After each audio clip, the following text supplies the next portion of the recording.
এইটো অঞ্চলটোৰ নাম হ'ল পটুপাতাৰ, মোৰ নামটো হ'ল কৃষ্ণচন্দ্ৰ দে। অসুবিধাটো হাতী সদায় আহি আছে, মানে ঘৰটোৰ ভাঙে আৰু মানুহ আগতে কিবা কেইজন মাৰিছিলে ইয়াতে। এতিয়া সদায় আবেলি ওলাই যায় হাতী আন্ধাৰ হোৱাৰ আগতে। নাই, একো পোৱা নাই। বন বিভাগৰ পৰা একো সাহায্য নাপায় আৰু মোৰ মানে ইয়াতে খেতি কৰা মানুহ বা গাঁৱৰ মানুহ কোনোবা নাপায় আৰু। নাই, একো দিয়া নাই। মানে ইহঁতৰ মানে কমিটিৰ মানুহ আছে, কমিটিৰ মানুহবিলাকে দিছে, এতিয়াতো একো দিয়া নাই, অহাও নাই আৰু বন বিভাগৰ মানুহবিলাক। নাই, এতিয়াতো ফোন কৰা নাই, আগতেতো কেইবাৰো ফোন কৰিছিলে, ইহঁতে অহা নাই।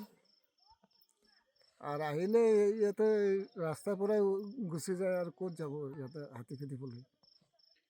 এইটো এদিনো কাম কৰা নাই, 5 কিলোমিটাৰ দিছিলে ইয়াতে, এদিনো কাম কৰা নাই। হাতীয়ে ছিঙি পেলাই দিলে এইবিলাক।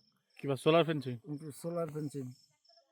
কিমান দিন আগত লগাইছিলে? এইটো হৈ গ'লতো আজি 3-4 বছৰ হৈ গ'ল।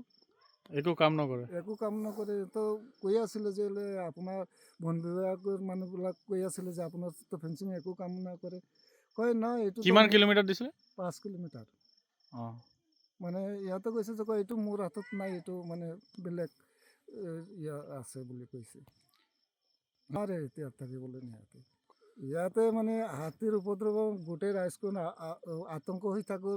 যে যেতিয়া ৰাতি হয় তেনেহ'লে টোপনি নাই আৰু আমাৰ মানুহবিলাকৰ।